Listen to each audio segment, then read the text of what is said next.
कबरींना इस्लाममध्ये मान्यता नाही तरी कबरी का वाढतायत. आता कबरींना इस्लाममध्ये मान्यता नाहीये त्याचं पहिल्यांदा आपण प्रमाण किंवा त्याचा पुरावा पाहू.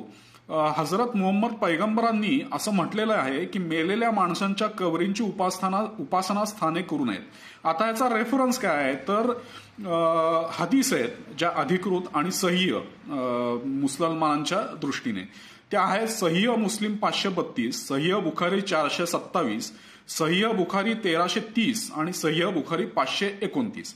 यामध्ये जाऊन तुम्ही बघू शकता. यामध्ये हजरत मुहम्मद पैगंबर म्हणतात की मेलेल्या माणसांच्या कबरींची उपासना स्थाने करू नयेत, ते निषिद्ध आहे. त्याच्यानंतर औरंगजेब जो इस्लामचा कट्टर अनुयायी होता त्याचा कलिमात तय्यबात नावाचा पत्रांचा संग्रह आहे. त्या पत्रांच्या संग्रहात फारसी पृष्ठ क्रमांक 179 वरती असं म्हणलेलं आहे. आता मी फारसी आधी वाचतो. ते आहे जियारत ए कबूर ए नसा मकरू अस्त.